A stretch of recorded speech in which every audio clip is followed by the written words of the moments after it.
We have a lot of competitors in pretty much everything we do, from social media to devices to advertising. I guess one philosophy that I've always had is I actually think your biggest destiny is not a competitor, it's how you execute. Most companies probably focus too much on competitors and maybe even focus too much on ideas. And I think at the end of the day, a lot of what makes great companies great is the ability to just relentlessly execute and efficiently execute and do that rigorously and just get better and better at it all the time. And that's one of the things that we've really focused on. It's like when you go into a competition, you're not fighting another person, you're fighting yourself. And you're just trying to be a better version of yourself and make the company better and able to better execute every day.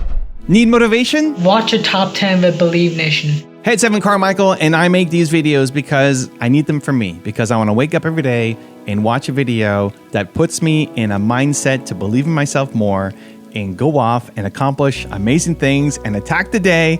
And I hope that this video does that for you as well. So today, let's learn from one of the best, Mark Zuckerberg, and my take on his top 10 rules of success. Enjoy. Rule number 2 is scale your business. Phase 1 is build a thing that kind of sparks some joy and that people appreciate.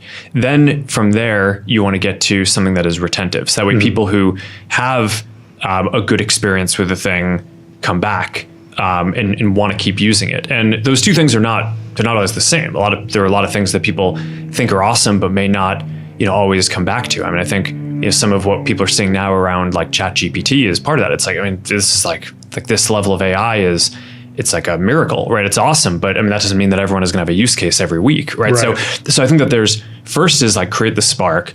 Second is create the retention. Then once you have retention, then you can start encouraging more people to join. But if people aren't going to be retained by it, why would you ask people to go sign up for something, right? So kind of step 1, spark. Step 2, retention. Step 3, growth and scaling the community. And then only at that point is step 4, which is monetization. And I mean, we take a while to go through all of those. I mean, we're really in some sense only getting started on the monetization of the messaging experiences like WhatsApp now with stuff like business messaging. But took a while. 2 billion people use the product every day, right? So I mean, we scaled it pretty far. But I think with our model that sort of works. Rule number 3 is be with the right people. So I'm always very focused on people. And I think the most important decision you're probably going to make if you're in college is who you surround yourself with, because you become like the people you surround yourself with. And I sort of have this hiring heuristic at Meta, which is that I will only hire someone to work for me if I could see myself working for them. Not necessarily that I want them to run the company because I like my job, but in an alternate universe, if it was their company and I was looking to go work somewhere, would I be happy to work for them? And I think that's a helpful heuristic to help balance. When you're building something like this, there's a lot of pressure to, you want to build out your teams because there's a lot of stuff that you need to get done. And everyone always says, don't compromise on quality, but there's this question of, okay, how do you know that someone is good enough? And I think my answer is, I would want someone to be on my team if I would work for them. But I think that's actually a pretty similar answer to like, if you were choosing friends or a partner or something like that. So when you're kind of in college, trying to figure out what your circle is going to be, trying to figure out, you're evaluating different job opportunities. Who are the people, even if they're going to be peers in what you're doing, who are the people who in an alternate universe you would want to work for them because you think you're going to learn a lot from them because they are kind of values aligned on the things that you care about and they're going to and they're going to push you, but also they know different things and have different experiences that are kind of more of what you want to become like over time. So I don't know. I think probably people are too, in general, objective focused and maybe not focused enough on the connections and the people who they're basically building relationships with. Rule number 4 is evolve with AI. Do you think the advent of these AI personas that are way more intelligent will accelerate interest in the metaverse and VR? Well, I think that all this stuff makes it more compelling. So yes, I think that this will kind of make all these things more useful. Yeah. I think it's probably an even bigger deal for smart glasses than for VR. You need a kind of visual or a voice control for something. Well, I kind of thought, when I was thinking about what would be the key features for smart glasses, I kind of thought that we were going to get holograms in the world, and that was one. So that's kind of like augmented reality. But then there was always some sort of vague notion that you'd have like an assistant that could do something. But I thought that things like Siri or Alexa were very limited, right? So I was just kind of like, okay, well, like over the time period of building AR glasses, like hopefully the AI will advance, and now it definitely has. Yeah. So now I think we're at this point where it may actually be the case that for smart glasses, the AI is compelling before the holograms and the displays are, which is sort of where we got to with the new version of the Ray-Bans that we're shipping this year, right? It's when we started working on the product, all this generative AI stuff hadn't happened yet. So we actually started working on the product just as an improvement over the first generation, right? So the photos are better, the audio is a lot better, like the form factor is better, it's like lighter. So it's just sort of like a much more refined version of the initial product. And there's some new features like you can live stream now, which is pretty cool, right? Because you can live stream what you're looking at. But it was only over the course of developing the product that we realized that, hey, we could actually put this whole generative AI assistant into it. And you could have these glasses that are kind of stylish Ray-Ban glasses, and you could be talking to AI all throughout the day about different questions you have. And this isn't in the first software release, but sometime early next year, we're also going to have this multimodality. So you're going to be able to ask the AI, hey, what is it that I'm looking at? Like, what type of plant is that? Where am I? Like, how expensive is this thing? Yeah, I mean, because it has a camera built into the glasses. So then you can just like look at something and like, all right, and you're filming with some Canon camera. It's like where do I get one of those? I think that's like, I think it'd be very interesting. And again, this is all like really novel stuff. So I'm not pretending to know exactly what the key use case is or how people are going to use that.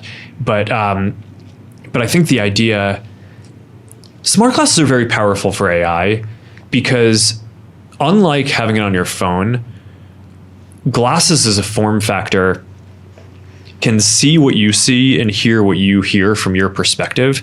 So if you want to build an AI assistant that really has access to all of the inputs that you have as a person, glasses are probably the way that you want to build that. Also, to make sure you're actually taking action after watching this video, I've designed a special free worksheet just for this video. The worksheet will highlight all of the lessons learned in this video, as well as pull out our 3 favorite learnings and quotes that will inspire you to actually do something. The worksheet will also give you space to write down what your key takeaways are and your specific plan of action to make sure you're getting results. If you want the worksheet designed specifically for this video, absolutely for free, there's a link in the description below. Go click on it and start building the momentum in your life and your business. I'll see you there. Rule number 5 is be a visionary. And one of the things that we're really focused on is, we want the world to evolve in a way where there isn't like a single AI super intelligence, but where, a lot of people are empowered by having AI tools to do their jobs and, make their lives better.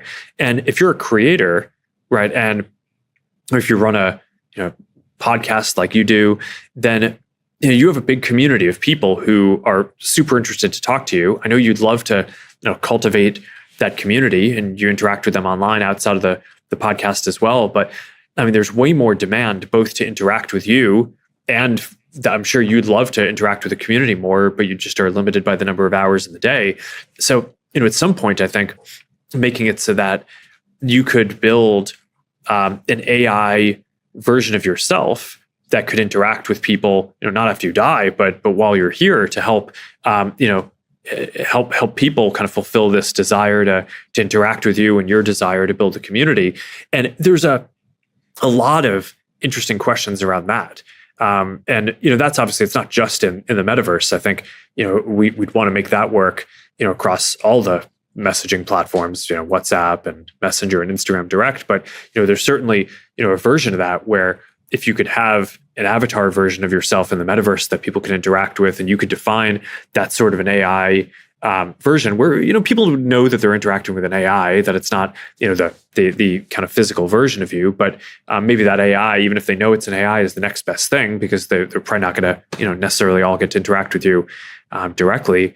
I think that could be a really compelling experience. There's a lot of things that we need to get right about it.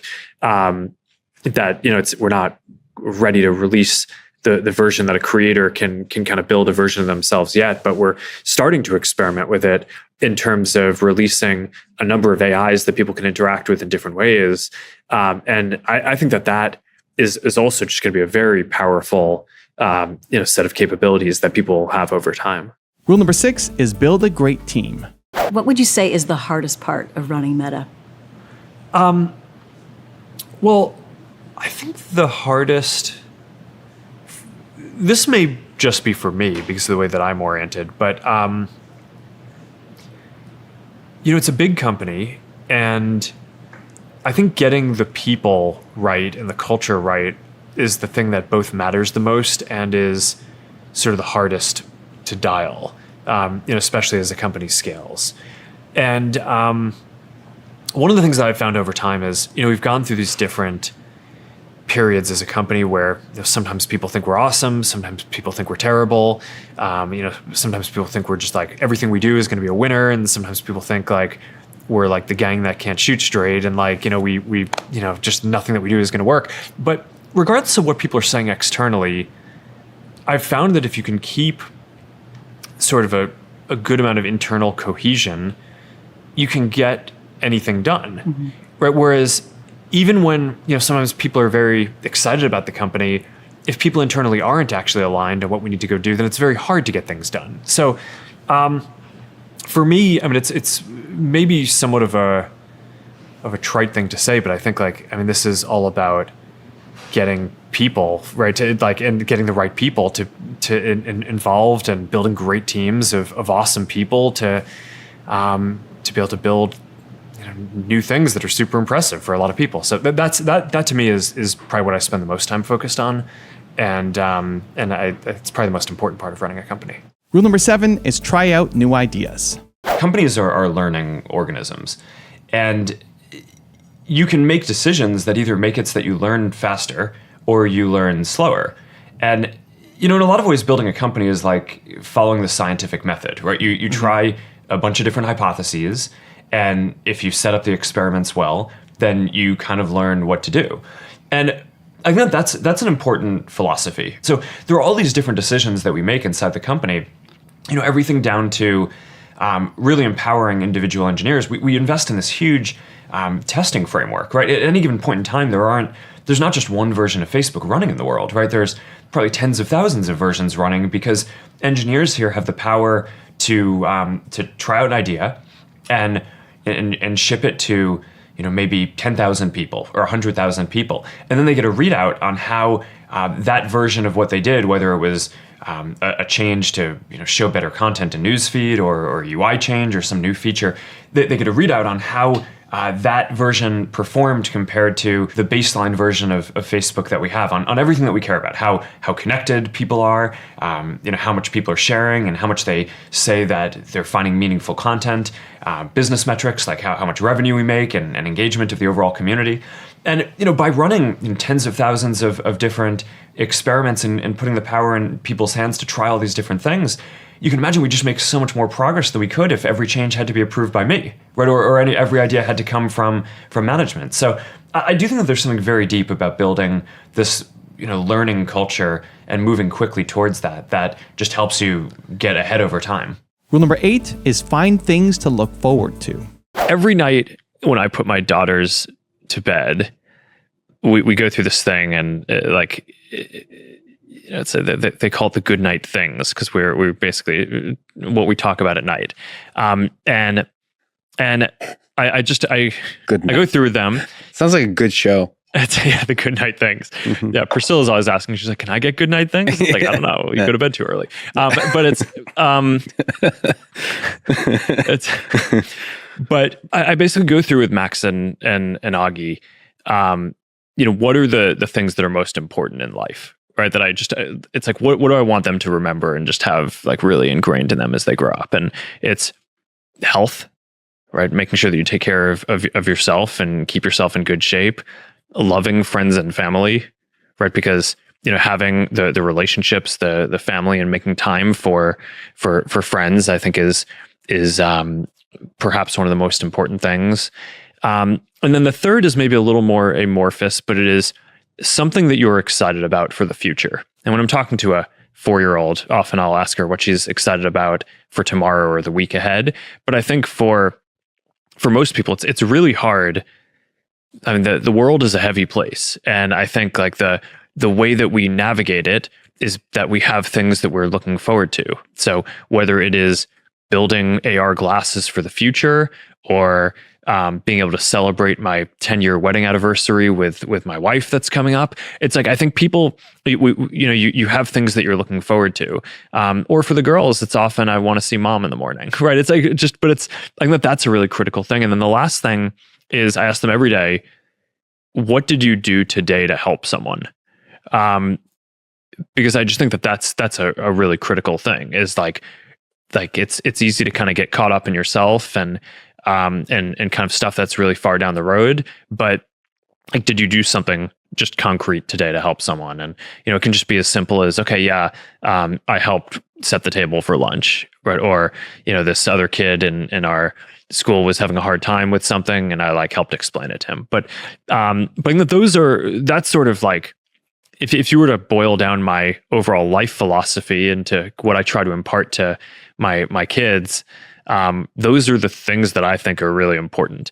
Rule number 9 is innovate.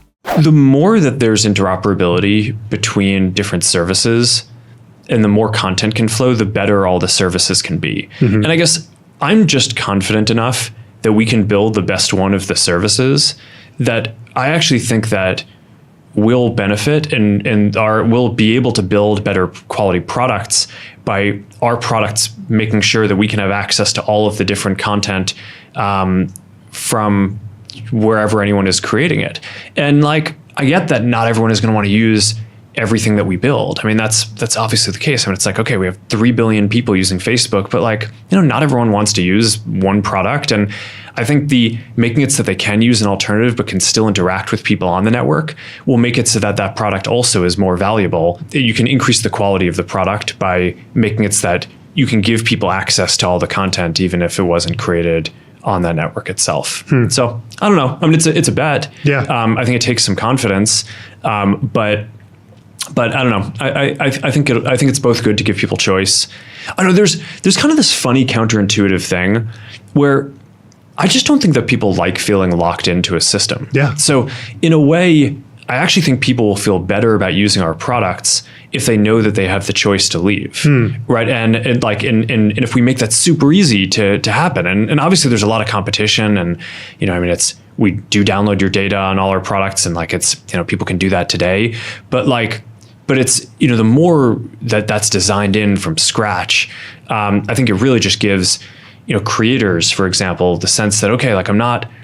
I have a agency. Yeah. So in a way, that actually makes people feel more confident investing in a system if they know that they have freedom over how they operate. So I don't know. I think like it's maybe for phase 1 of social networking, it was fine to like have these systems that people felt a little more locked into. But I think for the mature state of the ecosystem, I don't think that that's going to be where it goes. So I don't know, I'm pretty optimistic about this. And then if we can build threads on this, then, maybe we can, over time, as the standards get more built out, it's possible that we can spread that to more of the stuff that we're doing. We're certainly working on interop with messaging. Yeah. And I think that that's been an important thing. The first step was kind of getting interop to work between our different messaging systems. Right. So they can talk to each other.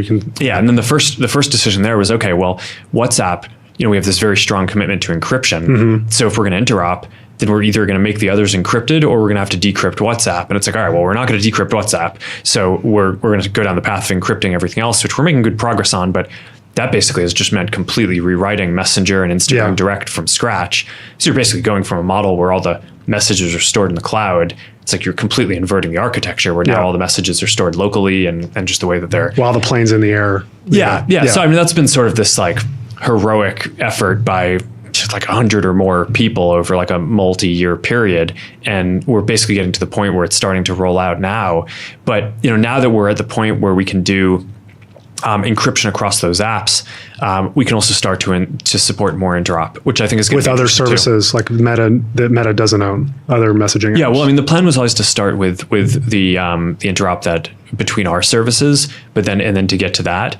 But yeah, we're starting to experiment with that too. And rule number 10, the last one before some very special bonus clips, is get excited about the future.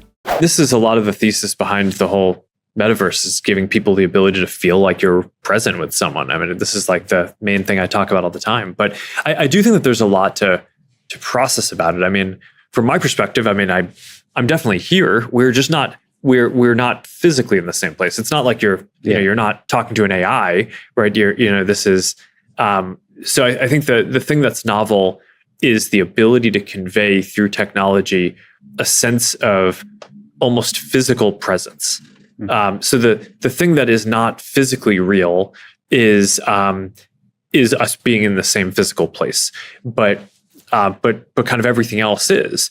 And I think that gets to this somewhat philosophical question about what is the nature of kind of the modern real world. And I just think that it really is this combination of a physical world and the presence that we feel, but also being able to combine that with this increasingly rich and powerful and capable digital world that we have, and all of the innovation that's getting created there. So I think it's super exciting because I mean the digital world is just increasing in its capability and our ability to do awesome things, but the physical world is so profound, and that's a lot of what makes us human is that we're physical beings. So I don't think we want to run away from that and just spend all day on a screen. And that's like, it's one of the reasons why I care so much about helping to shape and accelerate these future computing platforms. I just think this is so powerful. And it's even though the current version of this is like you're wearing a headset, I just think this is going to be by far the most human and social computing platform that has ever existed. And I don't know, that's what makes me excited. Doing the rebrand when you did, and did it achieve what you hoped it would? Well, yeah, no, I think that is a good place to start. I'll just start off by saying that about a year ago this time you gave us a lot of trouble by breaking the news of this rebrand. Yeah, so sorry about that. No, well, it's you were doing your job, and I respect that. So I appreciate that. But I think that was just about the biggest thing of the year that we were tried so hard to keep it under wraps, but somehow you got that one. So touche. I think that there's a bunch to reflect on here. So first this is a long-term journey, right? I mean, it was never like, okay, we're trying to... the internal conversations we had actually always expected that the initial moment of the rebrand was going to be quite negative. And then that over time, we would just sort of build this out, right? Just because like there are all these questions around what the future vision is that we're building. And we just, and all this stuff is ahead, right? I mean, we're kind of, this is the first version of the work VR device line that we're shipping. And, it's not going to be until, later this decade when we're on V4, V5, that this stuff really starts to get fully mature.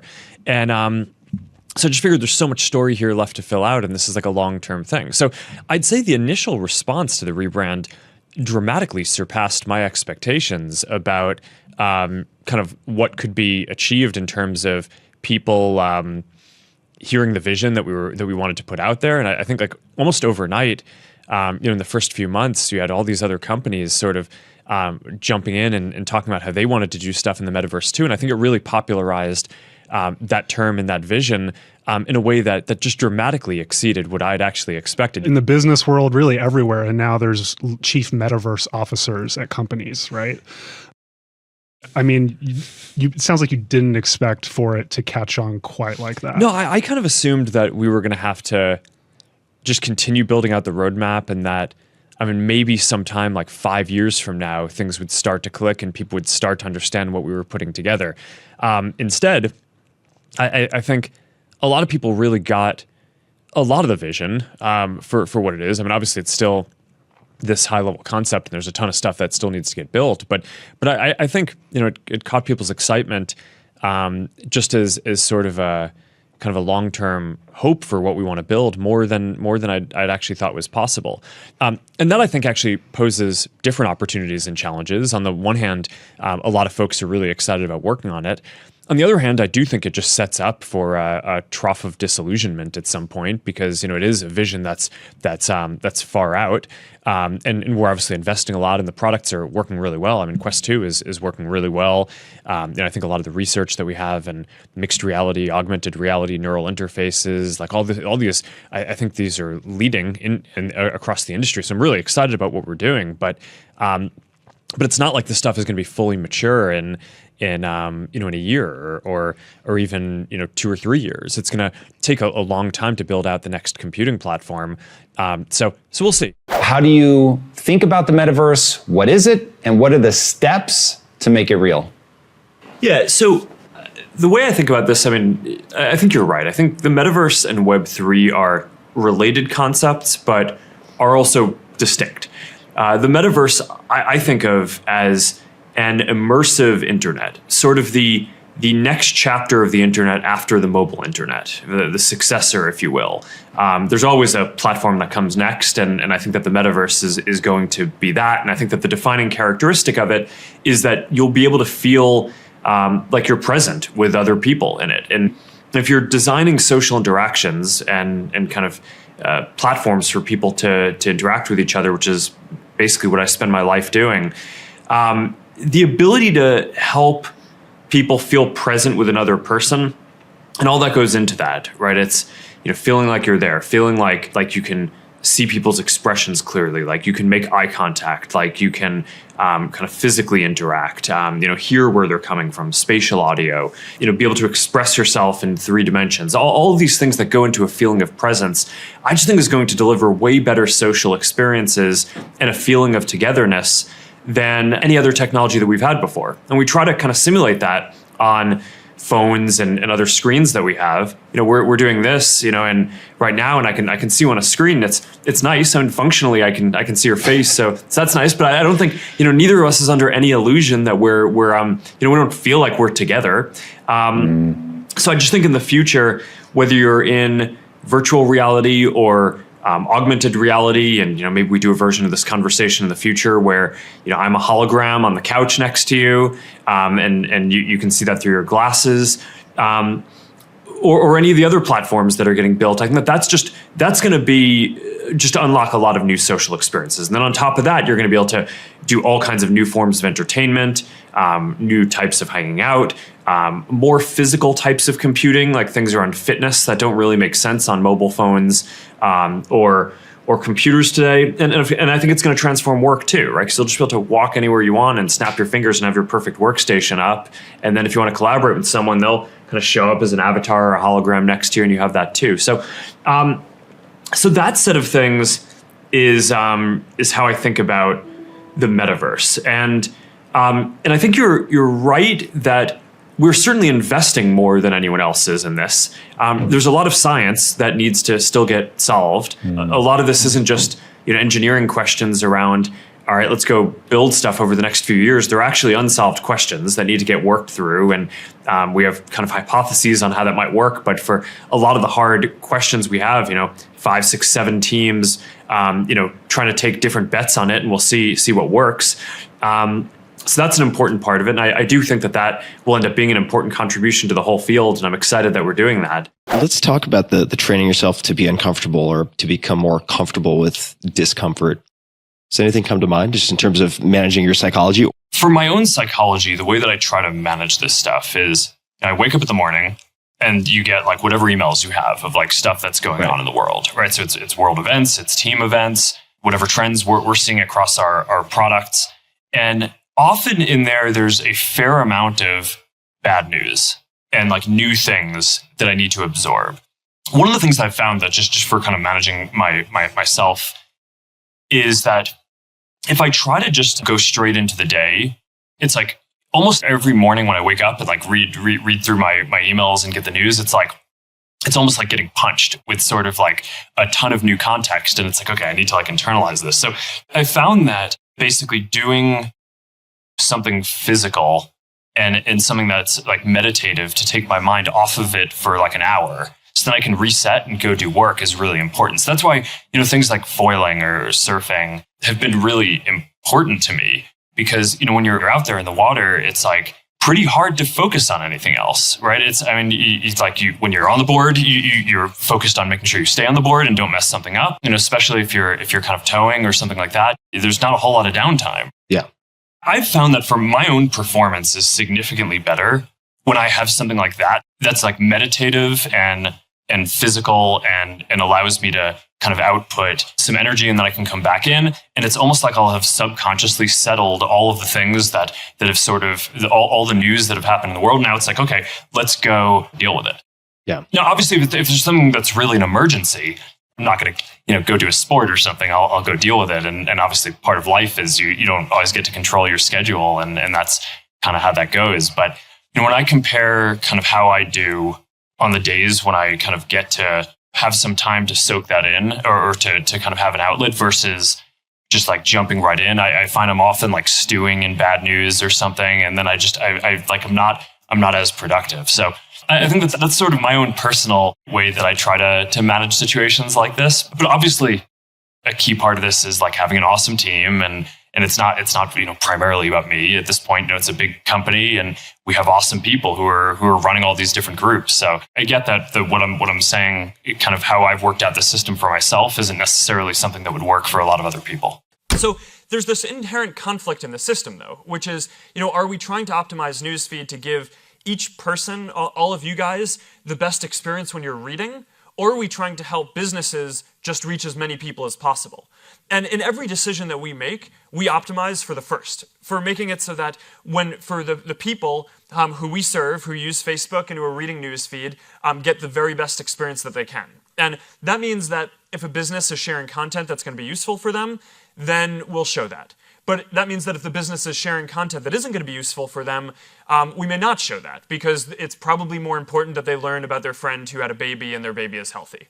So that's an important guiding principle for how we think about this stuff. And as the products continue to develop, there's just going to be more people sharing more things. And we're going to continue to try to do our best at showing the best things that we can, understanding that there's no way that a person will ever take the time to go through every one of the 1,500 things that are shared with them every single day.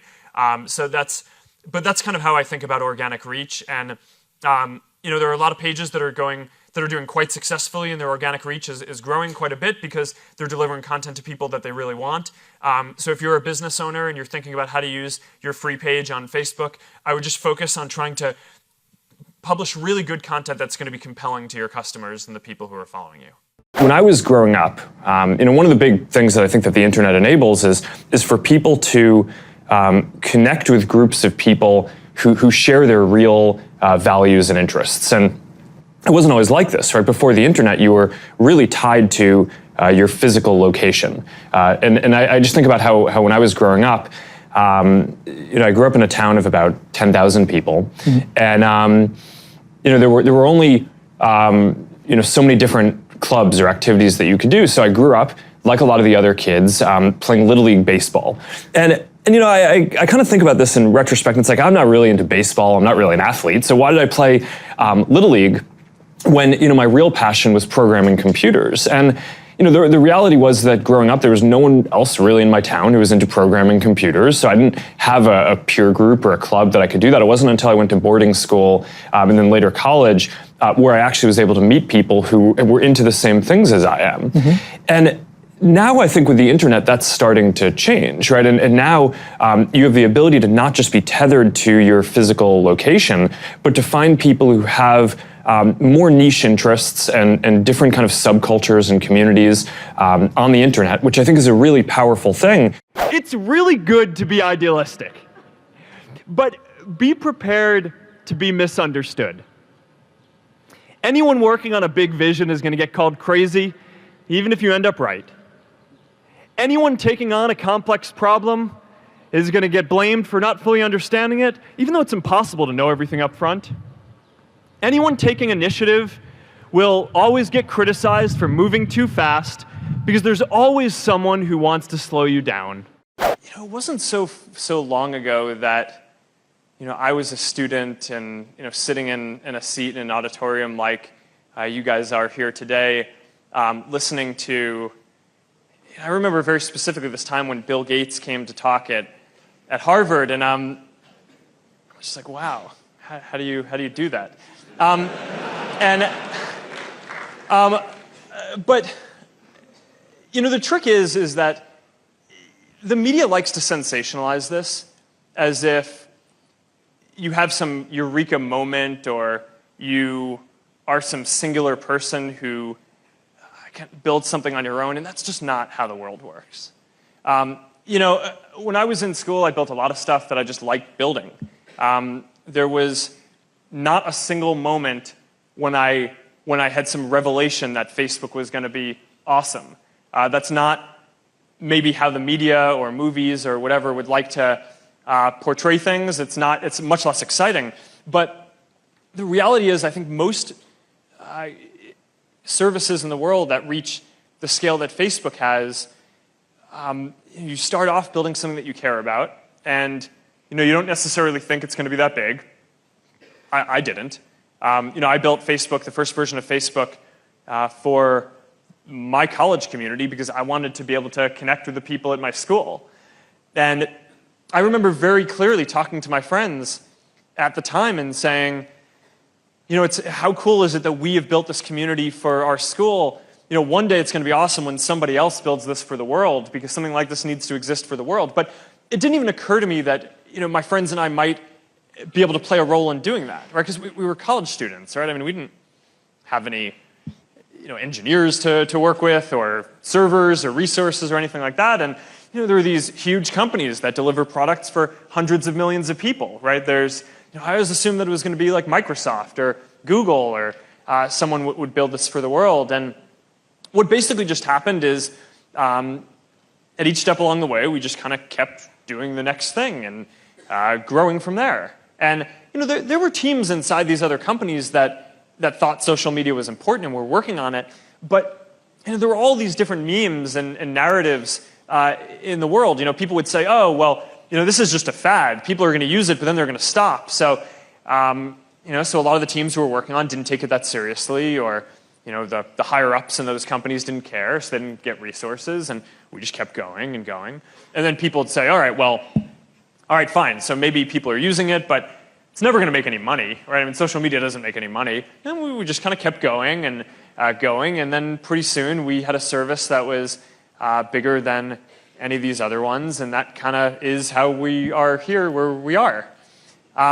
There's no magic. A lot of times I think people just get afraid because often your dream is it seems like it's so far off, but if you just kind of focus on building stuff that you think is good and you keep on going at each step along the way and don't let people deter you from that, and you just really care about what you're doing and kind of don't give up at each step along the way, then I think that's how you build something good.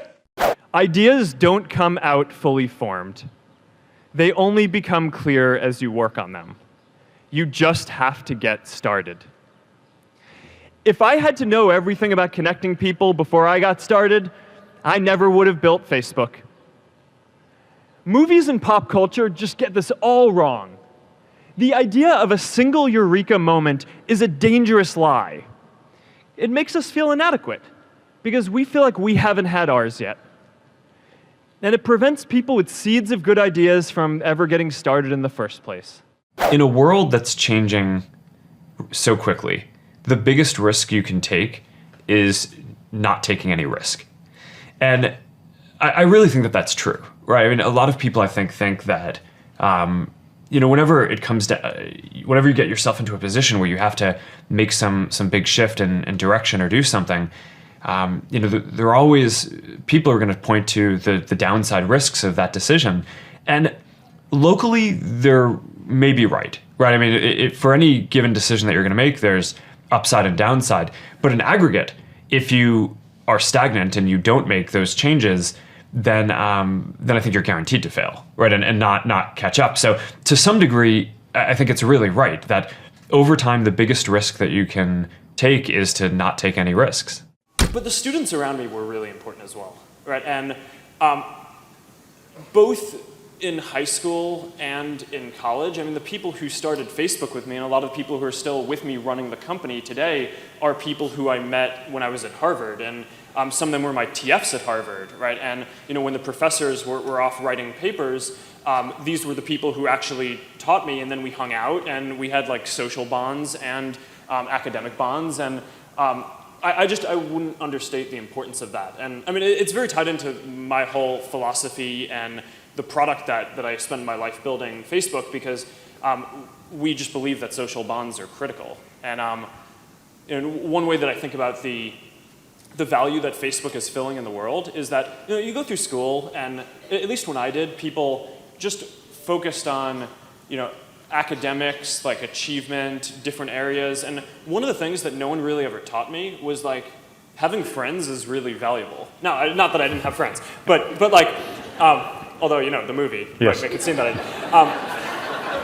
but that first girlfriend. But for sure, I don't think anyone is like, it's not like, okay, third grade, we're gonna teach you that like hanging out with people is a very important development, right? And I don't know, I actually think that is. And I think that's part of the reason why sometimes people view Facebook as a waste of time, but I actually think it's this extremely socially valuable utility. And I know that I wouldn't be where I am today without that aspect of my life being as developed as the academic part. I spent a bunch of time analyzing and reflecting on why it was that we were even able to do it, because all reasons suggest that we shouldn't have been able to do it, right? Because all these other companies had way more engineering power and servers and time and money and all this stuff. And I actually think that this is a pretty instructive thing for anything that you want to go do, because this is the same property is going to be true for anything that you guys start, is that someone else is going to have more resources and be able to do it. The reason why I think we actually ended up being the ones doing it is because we just cared way more about it than everyone else, right? So there were always projects at some of these other companies that were these hobbies, but we always thought that it was this really important thing and really just like felt in our gut and our heart that we wanted to do it. And early on, there were always these skeptics saying that, oh, this can't be a business. We didn't actually care that much about it being a business early on. But a lot of the reason why bigger companies didn't invest in it was because it wasn't clear that there was a model that would work for it. It seemed like a bad idea. Yeah, and I actually think that that's true for a lot of the best ideas, where it is that it's not that someone else can't do it, they actually can, and the odds are stacked against you, but I think often that belief in the fact that you just care so much about what you're doing is the only thing that kind of drives you to do it. And, to be honest, that kind of drives me to this day. I mean, one of the big emphasis points for the company right now is internet.org. And, for a while we had this rallying cry of, can we connect 1 billion people? And when we started talking about that, we thought that was crazy, right? It was way bigger than any service in the world that had been built, and it was 10 digits long, right? It's like it felt crazy. We'd never get to that. But then the thing is, as we started to actually get closer to that, we took a step back and we're like, all right, well, our mission isn't actually to get 1 in 7 people in the world to be connected. It's we want to connect everyone. So it's a big issue that only around 1/3 of the people in the world have access to the internet, and that's something that we think that we can do something about. And similar to early Facebook, there's no business model around this. I mean, all the people who have all the money in the world, I mean, it's not necessarily a fair thing, are already the people who are on Facebook, right? It's in the first 1/7 of the world. But we just believe really strongly. It's like, this is what we are here to do. This is what our company cares about. I care about it. The team cares about it. Our culture cares about it. So we're just going to keep pushing on it. And I actually think a lot of the reason why great stuff gets built is because it's kind of irrational at the time. But so it kind of selects for the people who care the most about it doing it. Well, how do you sustain a business model in which users don't pay for your service? Senator, we run ads. If I'm emailing within WhatsApp, does that ever inform your advertisers? No, we don't see any of the content in WhatsApp. It's fully encrypted. Right, but is there some algorithm that spits out some information to your ad platform? And then, let's say I'm emailing about Black Panther within WhatsApp. Do I get a Black Panther banner ad? Senator, Facebook systems do not see the content of messages being transferred over WhatsApp. Yeah, I know, but that's not what I'm asking. I'm asking about whether these systems talk to each other without a human being touching it. Senator, I think the answer to your specific question is if you message someone about Black Panther on WhatsApp, it would not inform any ads. Okay. There have been reports that Facebook can track a user's internet browsing activity even after that user has logged off of the Facebook platform. Can you confirm whether or not this is true? Senator, I want to make sure I get this accurate, so it would probably be better to have my team follow up. So you don't know? I know that people use cookies on the internet, and that you can probably correlate activity between sessions. We do that for a number of reasons, including security and including measuring ads to make sure that the ad experiences are the most effective, which, of course, people can opt out of. Well, Facebook offered to all of its users a blanket opt-in to share their privacy data with any third-party users. Congresswoman, yes, that's how our platform works. You have to opt in to sign into any app before you use it. Could somebody call you up and say, I want to see John Kennedy's file? Absolutely not. Could you, would you do it? Could you do it? In theory. Do you have the right to put my data, a name on my data, and share it with somebody? I do not believe we have the right to do that. Do you have the ability? Senator, the data is in the system. Do you have the ability? Technically, I think someone could do that, but that would be a massive breach. So we would never do that.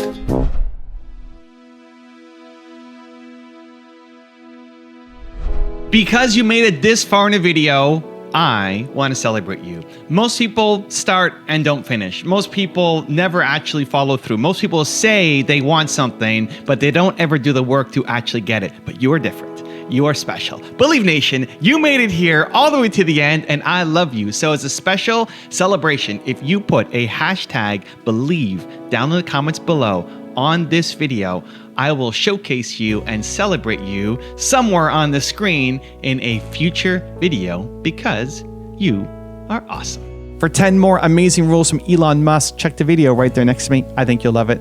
Continue to believe, and I'll see you there. AI is perhaps more dangerous than, say, mismanaged aircraft design or production maintenance or bad car production in the sense that it has the potential, however small one may regard